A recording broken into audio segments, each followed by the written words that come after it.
preparing seafood dishes. By the way, I am Charlene Ligero and I am your trainer for today. Before I start, Mr. Soberano, can you please lead the prayer? Our Father, who art in heaven, hallowed be thy name, thy will be done on earth as it is in heaven. Give us this day our daily bread, and forgive us our trespasses, as we forgive those who trespass against us. And lead us not into temptation, but deliver us from evil. Amen. And by the Father, Son, and Holy Spirit. Amen. Thank you, Ma'am. Please write your name. This will be your attendance.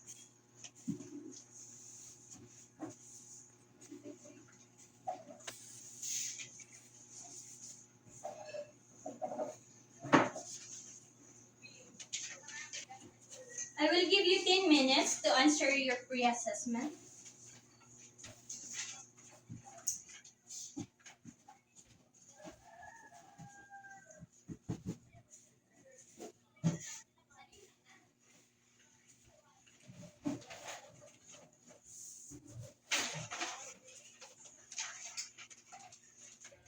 Now, before I start with the actual cooking, let me introduce you to some key important ideas that will guide your whole learning journey. I want to explain to you how our training works so you know what to expect and how you can succeed. Well, this orientation will help you understand how you will learn, how you will be assessed, and how we will track your progress. Our topic is all about preparing seafood dishes. Well, before you start to perform how to prepare seafood dishes, I'll discuss to you first the learning assessment. So first, let's talk about CBT or competency-based training. So what is CBT? CBT is a method of training that focuses on developing the specific skills and knowledge required to perform a job or a task.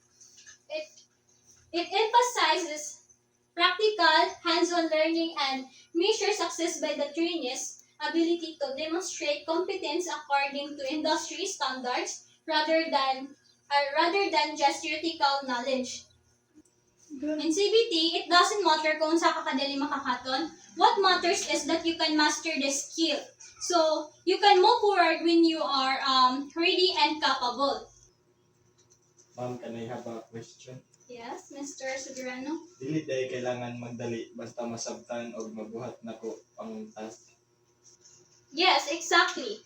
Quality of skills is more important than speed. We want you to work confidently and courage.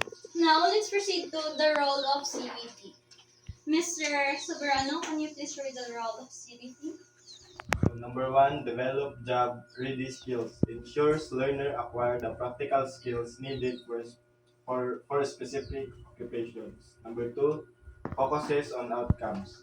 Measures learning by demonstrated competence rather than theoretical knowledge alone. Number 3, support self-paced learning. Allows trainees to learn at their own speed until they achieve mastery. Number 4, bridges training and workplace requirements. Align learning with industry standards and real job tasks. Number 5, encourage active learning. Trainees actively participate in practical skills and performing tasks. Number 6, provide measurable assessment. Uses performance-based evaluations to verify competency. Number 7, recognize prior learning. Consider skills and knowledge trainees already have. So, CBT is designed to prepare you for the actual job. This means you will practice the real kitchen task. You will learn through hands-on activities. You will be assessed based on what you can do, not just what you know. You will receive immediate feedback so you can improve right away. So CBT helps you become job ready, not just training ready. Now let's proceed to the CBT principles. So first, competency standards guide the training. So training is based on the skills required by the industry. Second is learning is self-paced. Trains progress at their own speed. Number 3 is focus is real work skills. Training teaches practical skills used on the job. Fourth is assessment is based on performance. Skills are tested doing tasks, not just memorizing. Just like what I said, Gaina. And number five is training is flexible. Okay, so methods and schedules can adjust the trained needs. So number six is modules are used for learning. Lessons are divided into smaller, manageable units. So number seven is feedback is given immediately. So trainers give quick feedback. So dapat maghatagid kag quick feedback to help and improvement for improvement. So number eight is trainees are active participants. Learners take responsibility for practicing and learning. Number nine is prior learning as recognized. Existing skills and experience are considered in training. So, CBT is about mastering skills that master in the workplace. Okay, so now let's proceed to the next slide, which is the role of CBT trainer. So, Ms. Dinakota, can you please read the role of CBT trainer? Okay, number one, taking responsibility for learning. Actively engaging with learning materials and activities. Number two, practicing skills. Performing tasks repeatedly until they meet competency standards. Number three, participating in assessments. Demonstrating skills and knowledge through performance-based evaluations. Number four, seeking feedback, listening to trainers' guidance, and using it to improve. Number five, managing learning pace, progressing through modules at their own speed while ensuring mastery. Number six, applying prior knowledge, using previous experience to enhance learning and skip competencies already mastered. Number seven, maintaining professionalism, following safety rules, workplace ethics, and training guidelines. Okay, as a trainee, you also have a responsibilities po. You have expected to participate actively during the training, practical skills regularly, take assessments seriously, accept the corrections and use them to improve, and manage your learning progress, apply what you already know, and show proper behavior and professionalism. And you are success depends on how committed you are to learning. Okay, now let's proceed to the next slide. Mr. Soberano, can you please read the CBLM? Civil aim competency-based learning material is a structured training guide used in competency-based programs to develop job-related skills. It contains lesson procedures and assessment that help trainees master a specific task required in the workplace. Completing civil aim-based training shows that an applicant has gained practical hands-on skills aligned with industry standards. Okay, so you will use civil aim or competency-based learning material. Think of this as your step-by-step guide. It contains lessons, proper procedures, practice activities, and assessments. So if you follow your CBLM properly, it will help you understand the process and master each skills. Okay, so now let's proceed to the next slide, which is the training metrics. So, please, Mr. Soberano, read the training metrics. Training matrix is a structured chart or table that tracks and organizes the training activities each trainee must complete. It shows the required skills, competencies, modules, or courses along with the status of each trainee's progress. The matrix helps trainees and the institution monitor who has completed, is currently taking, or still need specific training. It ensures that all trainees develop the necessary skills and meet the required standards for their qualification or job role.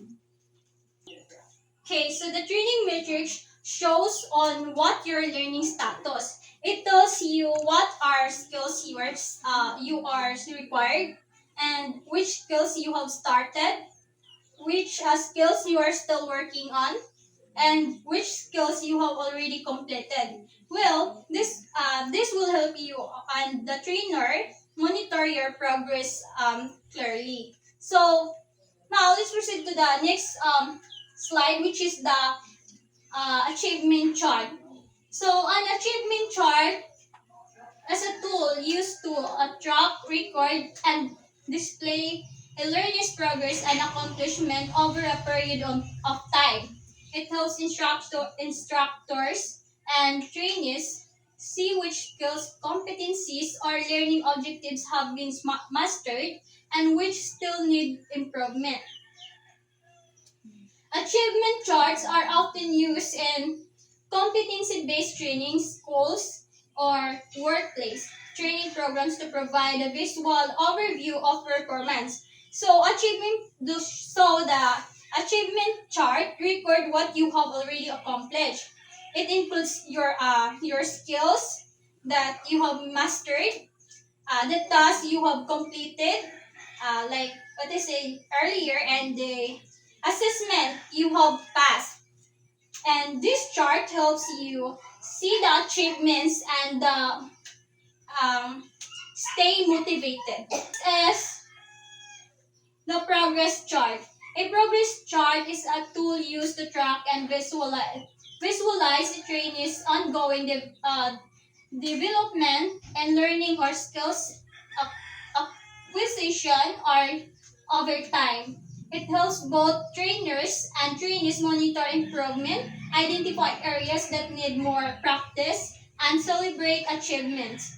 Unlike an achievements chart, a progress chart shows growth over multiple attempts or sessions, making it easier to see trends and performance. So, progress chart is kanang shows your improvement over time.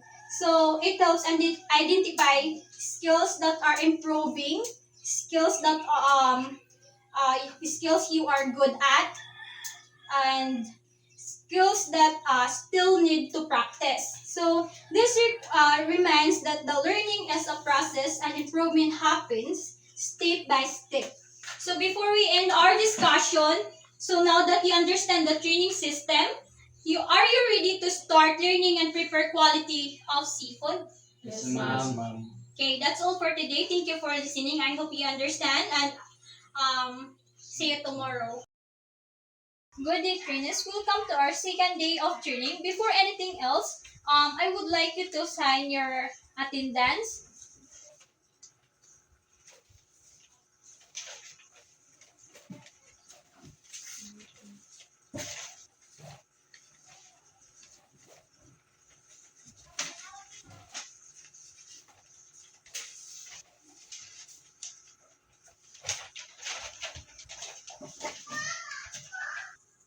Okay, Miss De Rosario, did you bring your proof of evidence? Okay. Alright. You will now undergo an institutional assessment. Makotok, did you bring your proof of evidence?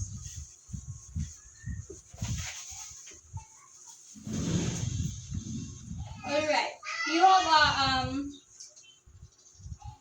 Alright, you have here a job training of a senior high school with RG restaurant. You will now undergo an institutional assessment. Mr. Soberano, did you bring your proof of evidence? Okay. You have your job training and senior high school with RG restaurant. You will now undergo an institutional assessment. Mr.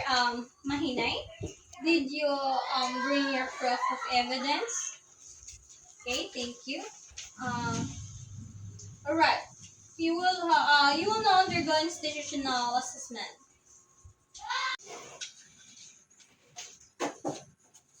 Okay, Ms. De Rosario, are you ready to undergo your institutional assessment? Okay, answer this.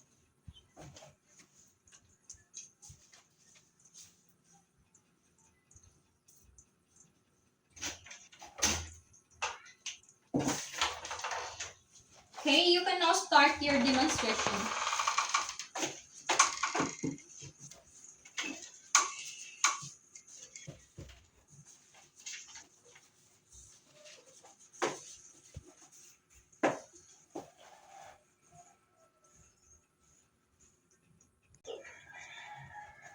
Okay, Ms. Del Rosario, are you ready for your oral questioning? Yes, ma'am. Okay, now, what type of seafood are you best for boiling?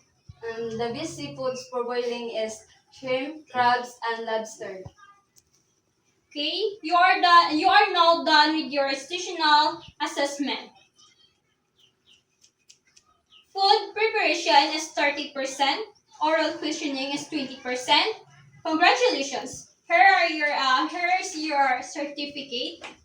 I will now update the progress chart and achievement chart. Thank you.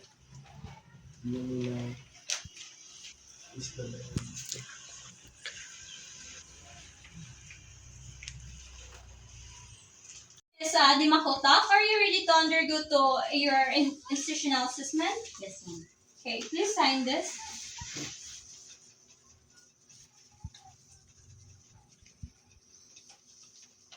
Okay, you can now undergo to your demonstration.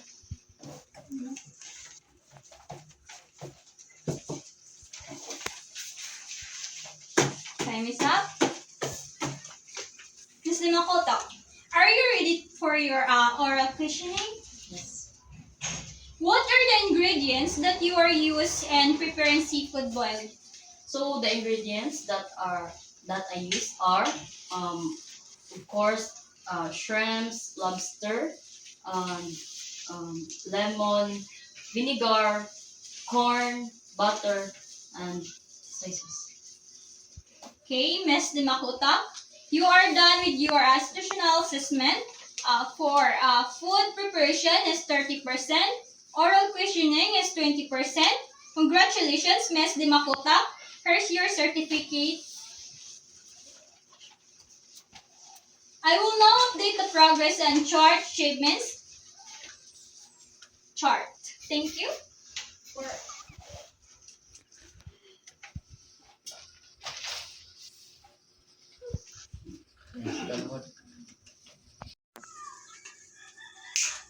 Okay, Mr. Soberano, are you ready to undergo to your institutional assessment?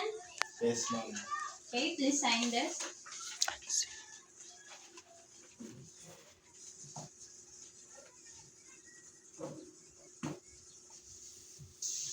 Okay, you can now start with your demonstration.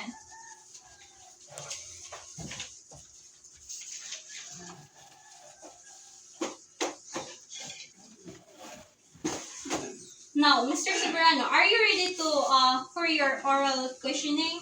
Yes, ma'am. How do you prepare seafood boil? First, wash and clean the seafood properly. Second, find a large pot and boil the seafood and add salt, garlic, and onion for the flavor. And add potatoes and corn and boil it for 4 to 8 minutes and then mix with melted butter or seafoods and serve hot and enjoy. Okay, Mr. Soberano, you are now done with your institutional assessment. For food preparation, you got 30%, and oral questioning, you got 20%. Congratulations. There is your certificate, and I will now update the progress chart and the achievement chart.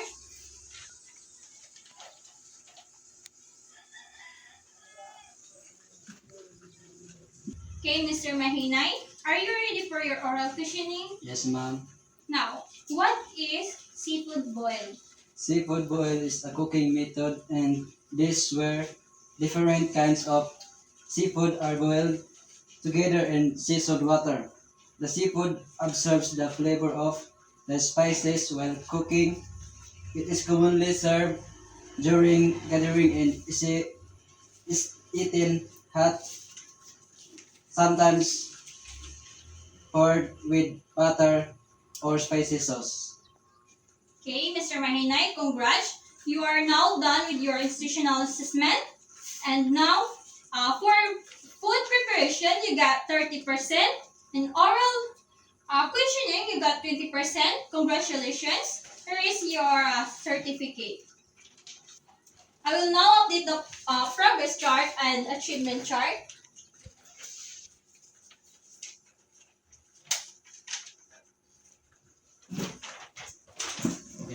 Congratulations, everyone. You are now done with your assessment. Your performance are recorded to progress and achievement chart. Congratulations, everyone. But before that, I have here a evaluation form. This will help you to improve your training matrix. Please sign this.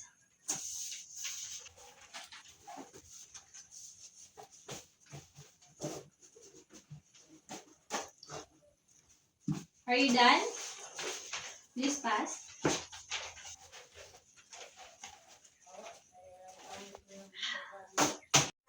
Congrats, trainees. Job well done.